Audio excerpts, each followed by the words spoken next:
Bonjour à tous, j'espère que vous allez bien. Donc avant de commencer ma formation, je voulais bien que vous regardiez cette vidéo-là, là où je vais parler de ma méthode de travail ou bien ma méthodologie. Vous savez que chaque enseignant, en fait, il utilise une méthodologie propre à lui. Et on trouve même dans la littérature, il y en a plus que une dizaine de méthodologies qui sont connues dans le monde, qui sont appliquées par les professeurs. Alors, pour moi, je suis toujours attiré par les deux pédagogies. Il y en a la première qui s'appelle donc la pédagogie par projet et la deuxième qui s'appelle la pédagogie active. Personnellement, je bosse beaucoup sur la méthodologie et cette pédagogie active-là et je vais vous montrer pourquoi. Alors, généralement ici, donc, il y a toujours une partie qui est cachée par le professeur, que le prof il a travaillé tout seul, tout ce qui est la partie donc questionner, planifier et rechercher. Et par la suite, le prof donc il expose avec donc l'étudiant la partie création, amélioration et présentation. Alors ça c'est lorsqu'on a un projet. Par contre, lorsqu'on peut aussi bien bosser sur donc une pédagogie active, là où l'enseignant en fait travaille avec donc l'étudiant en même temps, la partie donc questionner, la partie planification, la partie recherche qui est très importante, que l'étudiant doit l'apprendre parce que ça va l'aider tout simplement à apprendre comment résoudre les problèmes lorsqu'on a des problèmes, lorsqu'on a des bugs.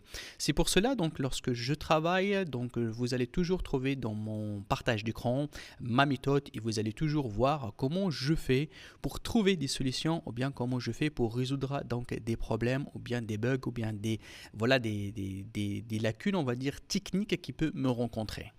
Je vais vous faire tout de suite un chemin donc là où vous allez voir et comprendre parfaitement donc ma méthodologie.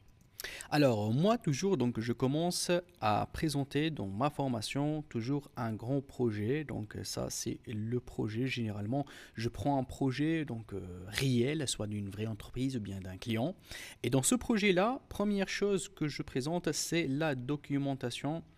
Alors généralement la documentation c'est, on peut dire c'est le support du cours, c'est les liens, c'est les fichiers sources à télécharger. Donc je vous explique et je vous donne donc la documentation qui va vous aider à vous aussi dans votre tour de reprendre avec moi donc le projet et de le suivre ou bien de l'appliquer sur votre propre projet. Ensuite donc une fois qu'on a fait la documentation, on commence à mettre tout simplement ce qu'on appelle la mise en place. Et c'est pour ça que dans cette mise en place-là, je la présente sous format d'un atelier. Et que cet atelier-là, bien évidemment, il va y avoir une installation, une configuration. Parfois, on aura tout simplement à résoudre des problèmes et donc, et on trouve parfois donc des soucis, soit au côté technique ou bien au côté d'application. Et moi, personnellement, je n'efface pas, je ne fais pas le montage de ma vidéo, tout simplement, je la laisse. Pourquoi? Parce que c'est très important pour moi que l'étudiant, bien le participant, il va tout simplement pas apprendre donc l'information d'une manière affirmative, à apprendre par cœur et à appliquer, mais tout simplement j'aimerais bien lui faire montrer comment il cherche lui-même la solution au cas où il a un autre problème ou bien il rencontre une autre donc voilà figure ou bien une autre situation lorsqu'il est en train de faire son projet.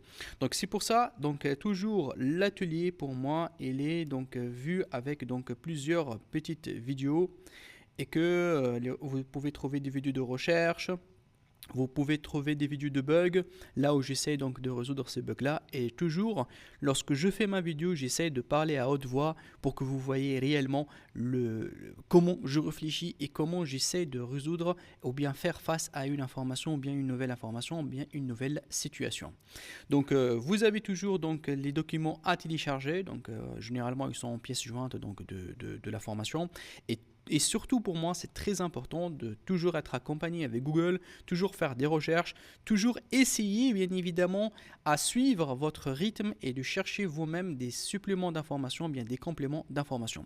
Je vous laisse aussi bien donc une petite rubrique sur mon site internet qui s'appelle e-book, donc tout simplement docteur-firas.com.